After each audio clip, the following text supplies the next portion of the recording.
Welcome to science safari. আজ আমরা আবার একটা প্র্যাকটিক্যাল নিয়ে চলে এসেছি। এটা ক্লাস 11-এর একটা প্র্যাকটিক্যাল, আমাদের ওয়েস্ট বেঙ্গল বোর্ডে যেটা আছে। তো প্র্যাকটিক্যালটা হচ্ছে আমাদের যে ঘর্ষণের যে প্র্যাকটিক্যালটা আমরা দুটো প্র্যাকটিক্যাল করি, সেই ঘর্ষণের দুটো প্র্যাকটিক্যালের মধ্যে এটা একটা। তো এই প্র্যাকটিক্যালটা সীমাস্থ ঘর্ষণের সাথে লম্ব প্রতিক্রিয়া বলের যে সম্পর্ক সেটা নিরূপণ করার মাধ্যমে আমরা কোনো বস্তুর ঘর্ষণ গুণাঙ্ক কত সেটা বার করব। তো প্র্যাকটিক্যালটা শুরু করার আগে কিছু থিওরি প্র্যাকটিক্যালটা সম্বন্ধে আমরা জেনে নিই। যেমন ধরো, আমরা দু রকমের ফ্রিকশন জানি। একটা হচ্ছে আমাদের কাইনেটিক ফ্রিকশন, আর একটা হচ্ছে স্ট্যাটিক ফ্রিকশন। তো আমাদের যে এই প্র্যাকটিক্যালটা কাইনেটিক ফ্রিকশন সম্বন্ধীয় নয়, এটা হচ্ছে স্ট্যাটিক ফ্রিকশন সম্বন্ধীয়। আমাদের এখানে কি হবে, যে একটা পাটাতনের ওপর একটা ব্লক রাখা থাকবে এবং এই ব্লকটা কতটা ফোর্স বা কতটা মাস এই ব্লকটার সাথে যুক্ত করলে এটা স্ট্যাটিক ফ্রিকশন ছেড়ে কাইনেটিক ফ্রিকশন পেতে শুরু করবে, সেটাই হচ্ছে আমাদের এই প্র্যাকটিক্যাল করার উদ্দেশ্য। অর্থাৎ কিনা যে লিমিটিং ফ্রিকোয়েন্সি বা সীমাস্থ ঘর্ষণের মানটা অতিক্রম কোনখানে গিয়ে করছে সেটা জানা উদ্দেশ্য, এবং সেই সীমাস্থ ঘর্ষণের মান জানতে পারলেই আমরা মিউ বা ফ্রিকশন কোফিশিয়েন্ট বা ঘর্ষণ গুণাঙ্ক এই ভ্যালুটা আমরা ক্যালকুলেট করতে পারবো। তো ফ্রিকশন কেন তৈরি হয় সেটা যদি আমরা একটুখানি জানতে চেষ্টা করি, তাহলে দেখব কি, যে আমাদের যদি একটা পাটাতনের উপর একটা ব্লক থাকে, এই ব্লকটার মাস যদি হয়ে থাকে m, এই ব্লকটার গ্র্যাভিটেশনাল অ্যাক্সেলারেশনের জন্য একটা ওয়েট থাকবে, দ্যাট ইজ mg, এবং এটা সেই ওয়েট যে ওয়েটটা বা যে ফোর্সটা এই ব্লকটা ভূমির ওপরে দিচ্ছে, এবং একইভাবে এই ভূমির একটা লম্ব প্রতিক্রিয়া বল থাকবে এর ওপরে, দ্যাট ইজ আর, এবং এই দুটো মান নিউটনের তৃতীয় গতিসূত্র অনুযায়ী সেম হয়। এবার আমাদের এই মাস যত বাড়তে থাকবে আমাদের এই লম্ব প্রতিক্রিয়া বল তত বাড়তে থাকবে। তার জন্য আমরা বলতে পারি যে আমাদের এই মাস, অর্থাৎ কিনা এই যে এই ফোর্সটা, এটাও তো এক ধরনের ফোর্স, কেন এটার ইউনিট হয় নিউটন। তো এই ফোর্সটা is related to বা is linearly related to r, মানে লম্ব প্রতিক্রিয়া বল বা সমানুপাতিক সম্পর্ক সহজ ভাষায় বললে। তো আমাদের সমানুপাতিক যে চিহ্ন, এটাকে তুলতে গেলে একটা কনস্ট্যান্ট দিয়ে গুণ করতে হয়। এক্ষেত্রে আমরা যে কনস্ট্যান্টটা নেব সেটাকে বলবো মিউ, এবং ওই মিউটাই হচ্ছে আমাদের ঘর্ষণ গুণাঙ্ক বা ফ্রিকশন কোফিশিয়েন্ট। তাহলে এই মিউ এর মান কোত্থেকে পাবো, mu is equals to F by R.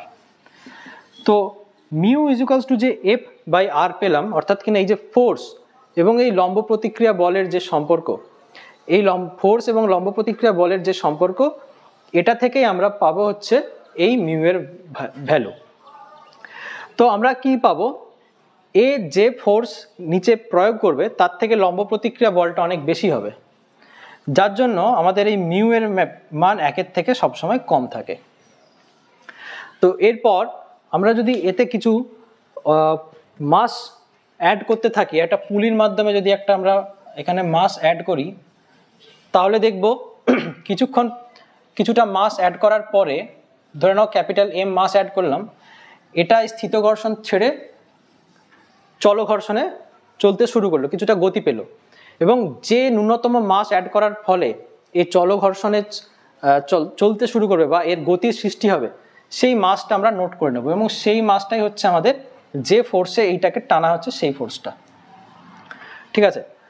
তো অর্থাৎ কিনা এই যে মাসটা, এই মাসটাই হচ্ছে আমাদের এই ফোর্স।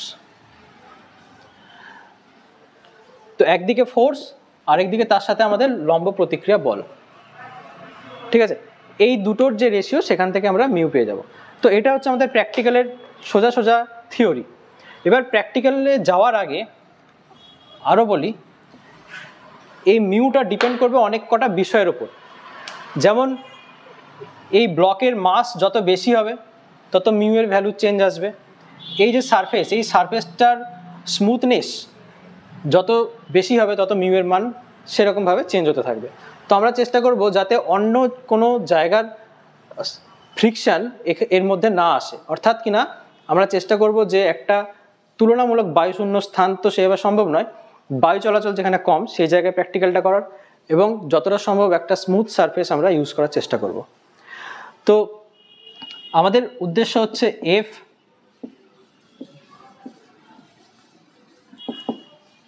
মিউ এর ভ্যালুটা ক্যালকুলেট করা।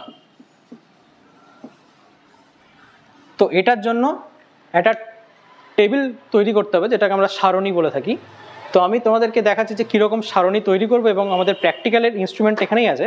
প্র্যাকটিক্যালটা কীভাবে করবো এরপরে আস্তে আস্তে আমরা শুরু করছি। তো আমরা এই প্র্যাকটিক্যালটা করার জন্য যে টেবিলটা বানাবো সেই টেবিলটা মোটামুটি এরকম তিনটে জিনিস নিয়ে, তিনটে কলাম দিয়ে তৈরি হবে। প্রথমে হচ্ছে অবজারভেশন নাম্বার। অবজারভেশন নাম্বার আমরা 8টা টোটাল অবজারভেশন করব। তার মধ্যে যে ওয়েটটা আমরা চাপাবো, আমাদের যে মাস থাকবে, যে ব্লকটা থাকবে, সেই ব্লকের উপরে চাপানো ওয়েট, এটা হবে টোটাল ওয়েট। অর্থাৎ যে ব্লক থাকবে সেই ব্লকের ওয়েট প্লাস যে ওয়েটটা আমরা চাপাচ্ছি সেটা, ওই দুটোর যোগফল। এবং এটা হচ্ছে তুলাপাত্রের ওয়েট, মানে নিচের দিকে দাঁড়িপাল্লাতে যে আমরা ওয়েটটা দেবো সেটা। আমরা যদি এটা ছবি আঁকি তাহলে এটা হচ্ছে আমাদের ব্লক, আর এইভাবে ব্লকটা একটা পুলির সাহায্যে নিচে তুলাপাত্রের সাহায্যে একটা আটকানো থাকবে। এই ব্লকের ওপর যে ওয়েট চাপাবো সেটা আমরা লিখবো এখানে, এটা নাম্বার 1। এবং এই দুটো ব্লক এবং এটার সাথে যেটা হবে সেটা হবে নাম্বার 2 এখানে, এবং এই তুলাপাত্রে যেটা থাকবে সেটা আমরা লিখবো এখানে। এই তিনটে পেয়ে যাওয়ার পরে এটাই হচ্ছে আমাদের ফোর্স, যে ফোর্সে বস্তুটা এই ব্লকটাকে নিচের দিকে টানছে। তাহলে আমরা জানি যে ফ্রিকশনের জন্য F is proportional to R, বা F is equals to mu R. এই মিউটা হচ্ছে আমাদের ফ্রিকশন কোফিসিয়েন্ট বা ঘর্ষণ গুণাঙ্ক। তো mu is equals to F by R. তো F by R, mu is equals to F by R, যে আমরা টেবিলটা পাবো এই টেবিলটা এখানে আমাদের একটা টেবিল বানাতে হবে। Mu is equals to F by R. এখান থেকে আমরা ফ্রিকশন কোফিসিয়েন্টটা বার করতে পারবো, এবং এই ভ্যালুগুলো নিয়ে আমরা লেখচিত্রের মাধ্যমে একটা নতুন লেখচিত্র তৈরি করব। ওই লেখচিত্র থেকে আবার আমরা মিউর ভ্যালুটা ভেরিফাই করব। তো আমরা প্র্যাকটিক্যালটা করি, প্র্যাকটিক্যালটা করার পরে এই ভ্যালুগুলো নিয়ে দেখা যাক আমাদের মিউ কী আসে, তারপর আমরা লেখচিত্রের মাধ্যমে সেটা ভেরিফাই হচ্ছে কিনা দেখে নেব। তো এটা হচ্ছে আমাদের এক্সপেরিমেন্টের যে সেটআপ সেটা। তো এখানে একটা আছে আমাদের কাঠের পাটাতন। এই কাঠের পাটাতনের ওপরে একটা প্লাস্টিকের শিট লাগানো আছে যাতে ফ্রিকশনটা খুব কম হয়। এটা হচ্ছে আমাদের কাঠের যে মাছটা আমরা ব্লক মাছটা ইউজ করবো সেটা, যার মাছ হচ্ছে 150 গ্রাম। এখানে আছে আমাদের একটা তুলা যন্ত্র, যেটা আমাদের এই পুলির মাধ্যমে লাগানো আছে। এই তুলার মাছও হচ্ছে 25 গ্রাম। আর এখানে আমরা 3 রকম মাছ সিস্টেম ইউজ করছি, একটা হচ্ছে 50 গ্রাম, একটা 20 গ্রাম, আর এই মার্বেলগুলো যেগুলো এক একটা 5 গ্রাম করে। তো প্র্যাকটিক্যালটার প্রথম যে কাজটা আমরা করব সেটা হচ্ছে এইভাবে সেট করে নেব যাতে এই তুলাপাত্রটা এখানে ফ্রিলি মুভ করতে পারে। এরপর যেটা করব, আমরা ফার্স্ট এর উপরে কোনো মাছ চাপাবো না, এটা ফাঁকা থাকবে। এরপর দেখবো যে তুলাপাত্রে এক একটা মাছ অ্যাড করব, দেখবো যে এটা টানছে কিনা কি। একটুখানি ভাইব্রেশন দেবো এখানে। ভাইব্রেশন দিলে এইখানে যে ফ্রিকশনটা থাকে সেই ফ্রিকশনটা রিমুভ হয়ে যায়। তো 50 গ্রামে আমাদের কোনো সেরকম এফেক্ট হচ্ছে না। আমরা আরেকটা মাছ চাপাবো 20। তো 20 দেওয়াতে দেখা যাচ্ছে কি এটা আমাদের চলতে শুরু করেছে, মানে স্থিত ঘর্ষণ অতিক্রম করে চল ঘর্ষণে চেঞ্জ হয়ে গেছে। তো এটাই আমাদের ফার্স্টের রিডিং। তো এই রিডিংটা আমরা একটু নিয়ে নেব। তো রিডিং নেওয়ার জন্য কি করতে হবে, আমাদের একটা এরকম টেবিল বানাতে হবে যেখানে মোটামুটি 4টে কলম থাকবে, এটা আমি আগেই দেখিয়েছি। তো প্রথমে যে চাপানো ওজন আমরা এই মাসের ব্লকের উপরে কোনো ওজন চাপাইনি, তো এটা হচ্ছে 0 হবে।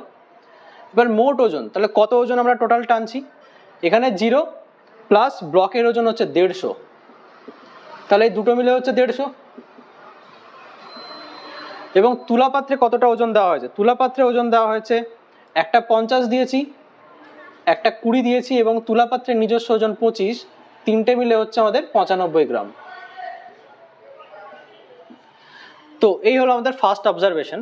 তো এখান থেকে যদি আমরা ফ্রিকশন কোফিসিয়েন্ট বার করতে যাই, ফ্রিকশন কোফিসিয়েন্ট হয়ে যাবে mu 1 is equals to 95 divided by 150।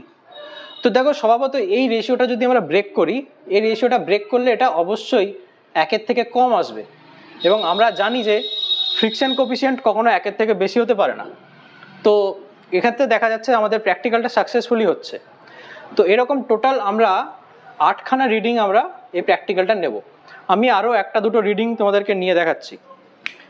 তো নেক্সট যদি আমরা এই ব্লকের ওপরে একটা মাস চাপাই, এই 50 গ্রাম মাস এক্সট্রা চাপালাম এবং ধরে নাও আরও 50 গ্রাম এক্সট্রা দিলাম। এরপর আমাদের এখানে এক্সট্রা কিছু মাস দিতে হবে, তবেই তো এটার মুভমেন্ট শুরু হবে। তো প্রথমে 50 গ্রাম দিলাম, মুভমেন্ট নেই। আবার একটা 50 গ্রাম, মুভমেন্ট নেই। একটা 20তে সুন্দরভাবে মুভ করছে, ঠিক আছে। তো আমাদের এই মাসটাই দরকার।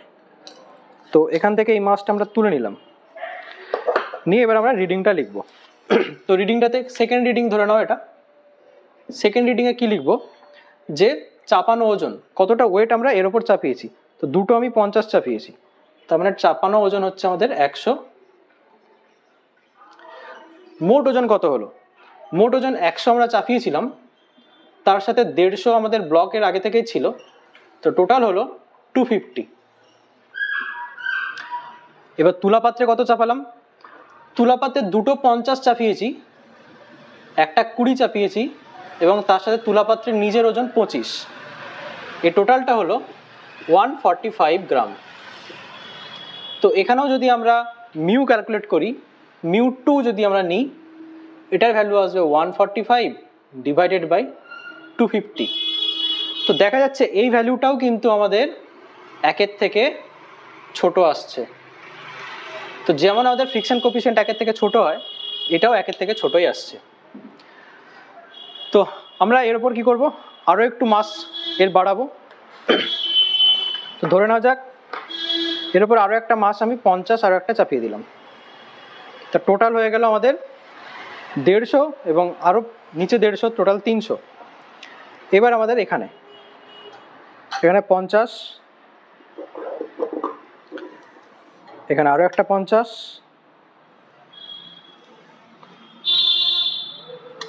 একটা 20,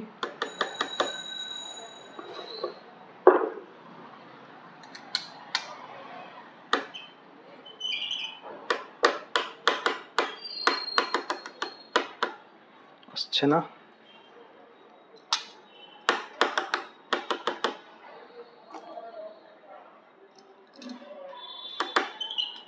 বেশ সুন্দর আসছে।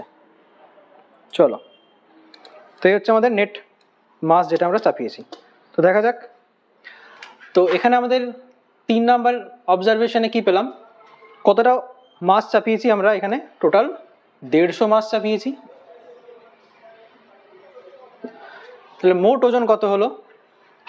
মোট ওজন হলো আমাদের 150 প্লাস আমাদের ব্লকের 150, টোটাল 300। এবং তুলাতে কতটা চাপানো হয়েছে? দুটো 50, দুটো 20, দুটো 50 মানে 100, দুটো 20 মানে 40, দুটো মার্বেল চাপিয়েছি অর্থাৎ 10, তার সাথে তুলা যন্ত্রের 25 গ্রাম এক্সট্রা, টোটাল হলো 175। তো এখানেও যদি আমরা মিউ ক্যালকুলেট করি, μ3 দেখব 175 ডিভাইডেড বাই 300। তো দেখো এটাও কিন্তু 1-এর থেকে কম আসছে। এবং যদি তোমরা রেশিও ক্যালকুলেট করে দেখতে চাও 95/150, 145/250 এবং 175/300, মোটামুটি রেশিওগুলো কিন্তু সেম। তাহলে আমরা যেটা বলতে পারি যে আমাদের যে প্র্যাকটিক্যাল এফ ভ্যারিজ আর বা F is equals to mu R, এখান থেকে যদি বলি mu is equals to F by R, তাহলে আমরা যেহেতু এটা মিউটা একটা কনস্ট্যান্ট হিসেবে জানছি, তো আমাদের এই যে প্র্যাকটিক্যালের সিস্টেম, এই প্র্যাকটিক্যালের সিস্টেমটার জন্য মানে অর্থাৎ আমরা যেখানে যে পাটাতন ইউজ করছি, যে ব্লক ইউজ করছি, তার জন্য মিউটা কিন্তু প্রত্যেক ক্ষেত্রে সমান আসছে এবং প্রত্যেকটা 1-এর থেকে কম আসছে। এবার আমাদের কাজ হবে কি, এটা গ্রাফে প্লট করে নিয়ে একবার ভেরিফাই করে নেওয়া যে সত্যি জিনিসটা ঠিকঠাক আছে কিনা, এবং গ্রাফ থেকে যে ভ্যালুটা আসে সেটা আমাদের এই পরীক্ষালব্ধ ভ্যালুর সাথে মিলে যায় কিনা সেটাই আমাদের দেখার। তো এইরকম ভাবে তোমাদের আরো 5টা রিডিং এখানে নিতে হবে। আমি যেভাবে দেখালাম একইভাবে বিভিন্ন মানের জন্য তোমরা রিডিংগুলো নিও। আমি 3টে দেখালাম। তো এরপরে আমি দেখাবো যে গ্রাফ কীভাবে এটা ড্র করবে, এবং আরও আমি একটা সেট আমার কাছে রয়েছে, সেট এক্সাম্পল, যে ডেটা সেট কীরকম হয় সেই ডেটা সেট দিয়ে তোমাদের আমি গ্রাফটা ড্র করে দেখাবো। তো এটা হচ্ছে আমাদের একটা রেডিমেড সেট, এই প্র্যাকটিক্যালটার, যে সেটের মাধ্যমে, যে এখানে অনেকগুলো ভ্যালু তোমরা দেখতে পাচ্ছ এবং একটা গ্রাফ পেপার এখানে দেখছো। তো এর মাধ্যমে আমি দেখাচ্ছি যে এই গ্রাফটা কীভাবে ড্র করবে। তো প্রথমে দেখো, আমাদের এই গ্রাফ পেপারে একটা এক্স অ্যাক্সিস এবং এদিকে একটা ওয়াই অ্যাক্সিস আমরা টেনে নিয়েছি, এবং এক্স অ্যাক্সিসটাতে আমরা যে রিয়াকশন ফোর্সটা সেই আর এদিকে নোট করেছি এক্স অ্যাক্সিস বরাবর, এবং ওয়াই অ্যাক্সিস বরাবর দিয়েছি হচ্ছে এফ, অর্থাৎ আমাদের যে ফোর্সটা অ্যাপ্লাই করছি সেই ফোর্সটা। এবং এই এবার আমাদের পালা হচ্ছে সবচেয়ে স্মলেস্ট ডিভিশন কোনটা সেটাকে বের করে নেওয়ার। তো যদি আমরা দেখি যে আর এর ক্ষেত্রে আমাদের 150 থেকে 300 অব্দি আমাদের মানগুলো ভ্যারি করছে। তো 150 থেকে 300 ভ্যারি করার জন্য আমাদের যে এখানে স্ট্রেট লাইনটা, এখানে যে কার্ভটা তৈরি হবে সেই কার্ভটা হচ্ছে একটা স্ট্রেট লাইন কার্ভ তৈরি হবে। তো আমাদের 0 থেকে 300 অব্দি আমাদের সেই ভ্যালুটা নিতে হবে। 0 থেকে 300 অব্দি আমাদের এক্স অ্যাক্সিসের মধ্যে পুট করতে গেলে আমরা এখানে টোটাল দেখবো যে এখানে 50, 100 এবং 150 এই 3টে ঘর আমরা নোট করেছি, অর্থাৎ টোটাল 150 ঘরের মধ্যে 300টা রিডিং আমরা ধরাবো। তাহলে স্মলেস্ট ডিভিশনটা কি করে বার করব? এখানে 300টা রিডিং 150 ঘরের মধ্যে ধরবে, তাহলে 300 ডিভাইডেড বাই 150 দ্যাট ইজ 2। তাহলে এক্স অ্যাক্সিস বরাবর যে স্মলেস্ট ডিভিশন হচ্ছে সেটা হচ্ছে আমাদের 2 গ্রাম ওয়েট করে। এবং যদি এফ এর দিকে তাকাই তাহলে 95 থেকে 190 অব্দি আমাদের ভ্যালু আছে, মানে 0 থেকে আমরা 200 অব্দি আমাদের স্কেলটা বানাতে পারি। এই 0 থেকে 200 অব্দি স্কেলটা বানাতে গেলে এখানে 50, 100, 150, 200 টোটাল 200টা ঘর আছে। তাহলে এখানে যদি আমরা 0 থেকে 200 অব্দি শুরু করি তাহলে এক একটা ছোট ছোট ঘরের মান হবে 1 করে। তাহলে ওয়াই অ্যাক্সিস বরাবর স্মলেস্ট ডিভিশন হচ্ছে 1 গ্রাম ওয়েট করে। এবং আমাদের যে কেন্দ্রটা বা এই অরিজিনটা থাকবে 0, 0-তে। তো এই হচ্ছে আমাদের স্কেল তৈরি করা রেডি হয়ে গেল। এরপর আমরা গ্রাফ প্লট করব। প্রথমের গ্রাফ হচ্ছে আর এর 150, তো এটা হচ্ছে 150,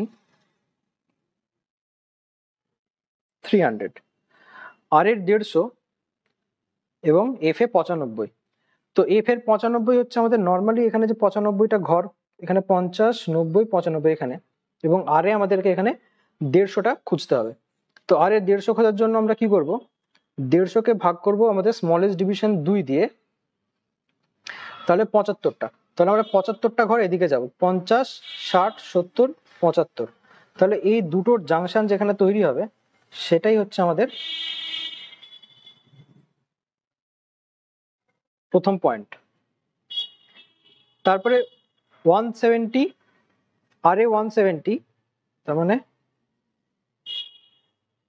85 এখানটা, এবং উল্টো দিকে 115, 85, এটা 100, 110, 15, 190, 125, 190 ডিভাইডেড বাই 2, 95, 95 এখানে, উল্টো দিকে 125, এটা হচ্ছে 120, 25, 210, 145, 210 ডিভাইডেড বাই 2, 105 এখানে, এবং উল্টো দিকে 145, এটা হচ্ছে 150, তো এখানে হচ্ছে আমাদের 145, 250,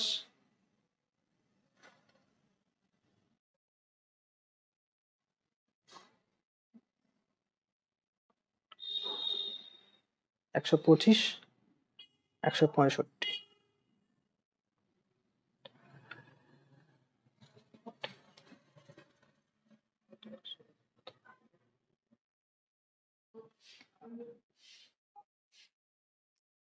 135,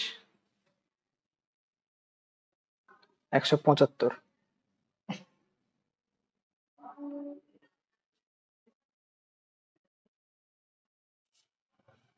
290, 145 এবং উল্টো দিকে 185।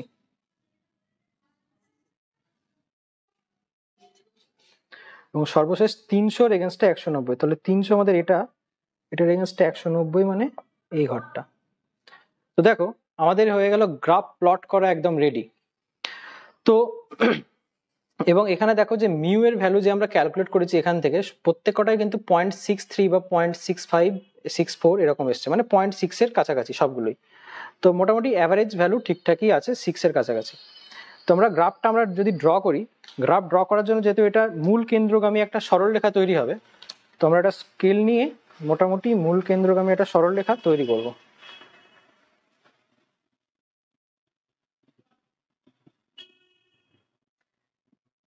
এমনভাবে সরলরেখাটা টানবো যাতে আমাদের সরলরেখার উভয় পার্শ্বে সমান সংখ্যক পয়েন্ট থাকে। তো এটা হয়ে গেল আমাদের যে সরলরেখা সেটা। তো এখান থেকে আমরা বের করে নেব আমাদের গ্রাফ থেকে যে ভ্যালুটা বেরোয় সেটা। তো গ্রাফ থেকে ভ্যালুটা বের করার জন্য আমরা কি লিখবো, mu is equals to tan theta. তো tan theta is equals to লম্ব বাই ভূমি আমরা জানি। তো দুটো পয়েন্ট হবে M L by M N. এই পয়েন্টগুলো কিভাবে তৈরি হবে, এই পয়েন্টগুলো এই গ্রাফ থেকে তৈরি হবে। যে কোনো দুটো পয়েন্ট আমরা এখান থেকে বেছে নিচ্ছি।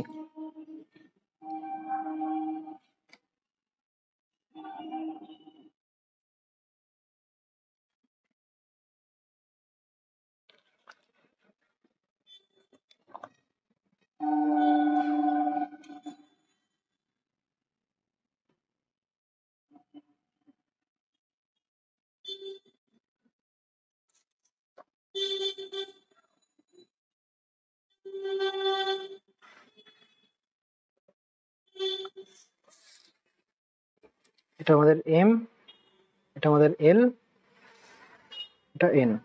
তো এই অ্যাঙ্গেলটাই হবে আমাদের থিটা। তো M L by M N মানে হচ্ছে আমাদের লম্ব বাই ভূমি, যেটা ট্যান থিটার আমাদের ফর্মুলা।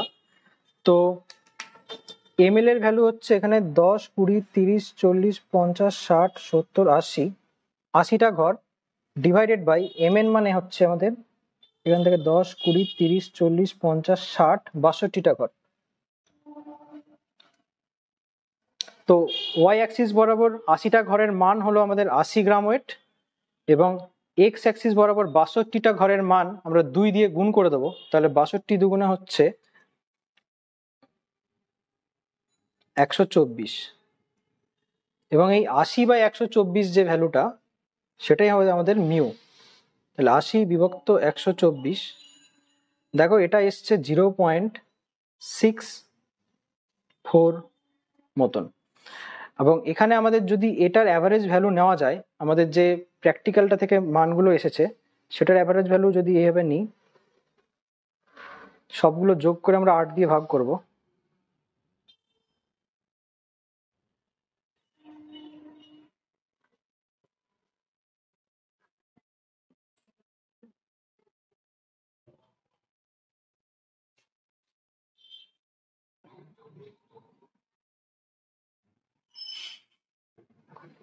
এটা এসেছে 0.65। তো আমাদের প্র্যাকটিক্যাল থেকে পাওয়া ভ্যালু এবং গ্রাফ থেকে পাওয়া ভ্যালু দুটো প্রায় সমান, মানে ম্যাচ করে গেছে। অর্থাৎ আমাদের যে প্র্যাকটিক্যাল এটা মোটামুটি আমাদের নির্ভুল প্র্যাকটিক্যাল, এবং এই যে গ্রাফটা আমরা ড্র করেছি এই গ্রাফটিও মোটামুটি নির্ভুল। তো এইরকম ভাবে পুরো কাজটা করলে আমাদের সমস্ত প্র্যাকটিক্যালটা হয় কমপ্লিট। আমাদের এই যে ফ্রিকশনের প্র্যাকটিক্যাল সেটা এখানেই শেষ হচ্ছে।